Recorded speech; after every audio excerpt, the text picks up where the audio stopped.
Red balloons, roses, and heart-shaped decorations painted the bustling streets of Atlanta. A sleek black Mercedes pulled up outside an upscale Italian restaurant. Inside, Kofi adjusted his tie and smiled. He glanced at the velvet box in his pocket, a diamond necklace that he knew would dazzle her. Earlier that day, Angela had walked into the church, her long, elegant dress flowing like a gentle breeze. Her radiant smile and kind demeanor captured every eye, including Kofi's. She had no idea that he had been watching her for months, drawn first by her beauty at the city mall and then by the purity of her spirit at church. Angela was a devout Christian. She had a strong sense of faith, a giving heart, and a circle of friends who adored her. Kofi, on the other hand, was the epitome of charm and success.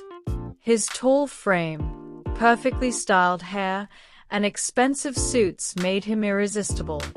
But beneath his polished exterior was a man who always got what he wanted, no matter the cost. It had taken weeks of attending her church, pretending to be captivated by the sermons, and strategically striking up conversations to earn her trust. Slowly, he became a fixture in her Sundays. He invited her for lunch after services, using his wit and charm to win her over. Angela saw him as a kind man, someone who seemed eager to learn about God and life through her eyes. By Valentine's Day, they had grown close. So when Kofi invited her to dinner, she couldn't hide her excitement. She spent hours getting ready, her heart fluttering at the thought of the evening ahead. The restaurant was everything Angela had dreamed of: soft candlelight, classical music, and an air of elegance. Kofi handed her a bouquet of red roses, and her eyes sparkled with joy. "For you," he said with a grin that melted her heart. As they ate, Kofi made her laugh with stories of his travels across Europe and Africa. He spoke about his love for art, culture, and his newfound journey in faith. Angela was mesmerized, believing she had found someone special. After dinner, he surprised her with the necklace. Her hands flew to her mouth in disbelief. "Kofi, this is too much," she whispered. "Nothing is too much for you," he said, clasping it around her neck. "You deserve the world." As the night went on, Kofi ordered wine, and Angela hesitated but took a glass to celebrate the occasion. What she didn't know was that he had slipped something into her drink. Later that night, Angela woke up in his apartment, disoriented and ashamed.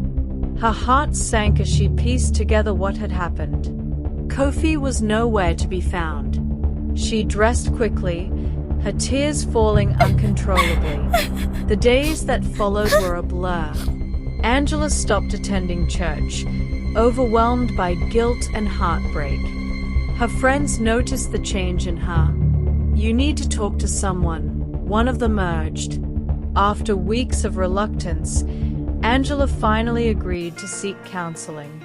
Sitting across from the church counselor, she poured out her story. The pain, the betrayal, and the weight of her silence came tumbling out. Through the counselor's guidance, Angela began to find healing. She realized that her worth wasn't tied to her past mistakes or the actions of others. Slowly, she returned to church, rediscovering her faith and rebuilding her life. As for Kofi, he continued his life as if nothing had happened, unaware that Angela's strength would shine brighter than his deceit. Angela's journey was not without scars, but she learned to rise above them. The Valentine gift that once symbolized betrayal became a reminder of her resilience and the love she deserved. Love rooted in truth, faith, and respect. As the bustling airport terminal filled with the sounds of travelers and announcements, Angela stood anxiously by the arrival gate, her heart racing. It had been a long 3 months since Alma had left for Ghana, and Angela had missed her friend more than she could express. After a rocky breakup with Kofi, Alma had been her rock, and their close bond had helped Angela navigate through the heartache. Now, with Alma's return, she felt a surge of hope. Finally, the moment came. As the sliding doors opened, the familiar face of Alma emerged, her eyes sparkling with excitement. Angela rushed forward, her arms wide open. "Alma," Angela cried, wrapping her friend in a tight embrace. "I missed you so much, Angela," Alma replied, pulling back to look at her. "You look great. How have you been?" "I've been okay," Angela said, trying to put on a brave face. "It hasn't been easy, but I've been getting through it. How was Ghana? Tell me everything." As they made their way to the baggage claim, Alma began sharing stories of her time in Ghana. "You wouldn't believe the colors, the sounds, the food. Family gatherings were so lively. I met cousins I didn't even know I had." Her eyes lit up with enthusiasm. "We had a huge feast for a family reunion. There were jollof rice, kelaweel, and plantains. I even learned how to cook some traditional dishes." "And how is it being back home?" Angela asked as they waited for Alma's suitcase to arrive. "It was bittersweet," Alma replied, her expression turning thoughtful. "I loved being with my family, but I also noticed how much life changes when you're away. It made me appreciate our friendship even more." Angela felt a warm glow at that statement. "We've been through a lot together. I don't know how I would have coped without you." Alma released a small laugh. "I'm just glad I was able to be there for you." "You deserve happiness, Angela." Once Alma's luggage arrived, they made their way outside. The crisp February air embraced them, and Angela noticed how much brighter everything seemed. "Let's grab some coffee. I want to hear more about your adventures." As they settled into a cozy corner of a nearby cafe, their conversation flowed effortlessly, filled with laughter, nostalgia, and a few tears as Angela recounted her heartbreak. Alma listened intently, offering support and understanding. "I can't help but think about Kofi," Angela admitted, stirring her coffee absent-mindedly. "I still feel a bit broken, but hearing your stories makes me want to move on." Alma reached across the table, placing her hand on Angela's. "That's exactly what you should do. Use this as a chance to rediscover yourself. Let's make some new memories together, starting now." Angela smiled, feeling a renewed sense of hope. They talked about plans for the future, traveling together, attending events, and even trying new hobbies. After coffee, they took a stroll through the nearby park, reminiscing about their childhood adventures. As they walked, Alma shared her plans to start a blog chronicling her travels and experiences. "I want to inspire others to follow their dreams," she said passionately. "That's a great idea," Angela encouraged. "You have so much to share." Feeling inspired by Alma's ambition, Angela decided to share her own aspirations. "You know, I've always wanted to take painting classes. Maybe I'll start that this spring." "Absolutely. Let's do it together," Alma exclaimed, her eyes sparkling with excitement. "We'll help each other grow." As the sun began to set, casting a golden glow over the park, Angela realized how much she had missed moments like these. Alma had returned not just as a friend, but as a reminder of resilience, support, and the power of friendship. In that moment, Angela felt ready to embrace life again, knowing that with Alma by her side, she could face whatever challenges came her way.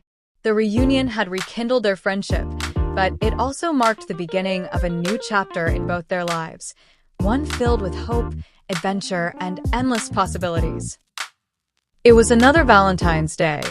A year had passed, and here comes 2025 Valentine's Day. Yet, for Alma, the day loomed heavy with an unsettling mix of anticipation and dread because of memories of Angela's heartbreak on last year's Valentine. Alma was a beautiful black woman with long, flowing hair and bright eyes that sparkled like the diamonds she admired in store windows. Her friends always teased her about her innocence, but Alma preferred to believe that love would find her when the time was right. Little did she know that time was approaching faster than she could anticipate. Across town, Alex watched the people rushing by. He was a handsome man, known for his charm and good looks. He was the kind of guy who turned heads, but behind that striking facade lay a more complicated self. Raised in a wealthy Ghanaian American family, Alex learned to use his appearance to his advantage. He had his sights set on Alma after realizing he couldn't get her out of his mind since their brief encounter at the city mall with his friend Kofi. Determined to win Alma's heart, he attended her stage play, wanting to catch her attention in a setting that felt genuine. He approached her after the program, offering a smile that made her heart flutter, a smile that masked his true intentions. "Hi, I'm Alex," he introduced himself, his voice smooth. "I've seen you here a few times, and thought it was about time I said hello." Alma felt flattered. They chatted, and before she knew it, Alex had invited her to dinner. They shared stories over sandwiches and smoothies, laughing as the sun beamed down, a warmth that Alma felt in her heart. Alex's charm wrapped around her like a cozy blanket, igniting feelings she hadn't expected. As days turned into weeks, their friendship blossomed. Alex had an effortless ability to make everything feel perfect, and soon Alma found herself dreaming about him. He suggested they celebrate Valentine's Day together, and naturally, she was excited. How many girls could say they were going out with someone as dashing as Alex? The evening of Valentine's Day arrived, and Alex picked Angela up in a shiny black car. He presented her with a stunning red rose bouquet and a delicate earrings that sparkled in the dim light. "For you," he said, his voice dripping with sweetness. "A gift for someone special." Angela beamed, unaware of the darkness lurking beneath Alex's smile. They enjoyed dinner at a fancy restaurant, filled with laughter and romantic glances. As the evening progressed, Alex suggested they celebrate further at his place. "Just a drink to unwind," he proposed, pouring 2 glasses of wine. Alma, feeling on top of the world, didn't think twice as she lifted her glass to toast. But Alex had other plans. Hidden within her drink was something that would alter the course of Alma's life, a substance meant to erase her will and drown her judgment. As the evening unfolded in a haze, Alex took advantage of her vulnerability, and Alma, lost in a whirlwind of emotions and seduction, lost her virginity. When morning light crept through the curtains, Alma awoke to find herself alone. Confusion filled her heart. Alex had vanished, leaving behind only a memory that felt more like a nightmare. She sat up, panicked and disoriented, her heart racing as realization struck her. Heartbroken and filled with guilt, she couldn't face Angela or return to church. How could she stand in that sacred place after what had happened? Days turned into weeks. The vibrant city outside moved on while Alma felt trapped in a cloud of despair. Angela noticed her retreat into silence, but Alma couldn't tell her to awaken her past experience. Her friends encouraged her to seek help. "Talk to the church counselor," they suggested, concern etched across their faces. "You shouldn't carry this burden alone." Eventually, she mustered the courage to visit the counselor. The moment she sat in that cozy room, she poured out her heart. The counselor listened, providing a safe space where Alma could let go of her pain. "You are not defined by this one experience," the counselor reassured her. "Healing starts from within, and you deserve to love yourself again." With time, Alma began to heal. She learned to forgive herself and rebuild her relationship with faith.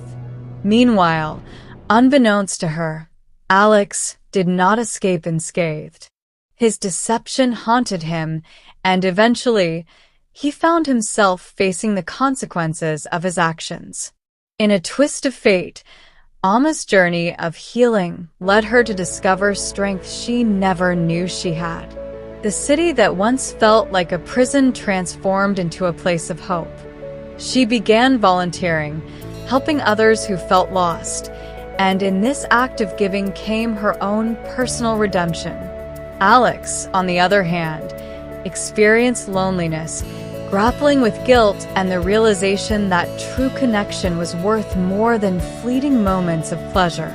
As the years passed, he learned that true love could never be manipulated. Dysfunctional relationships are found effortless, but a godly relationship comes from God. When we learn to wait on Him and commit our ways to Him for guidance, relationship that makes you compromise on your virtues and godliness, is it worth it? God makes all things beautiful in His own time. Angela and Amma had their weddings on the same day.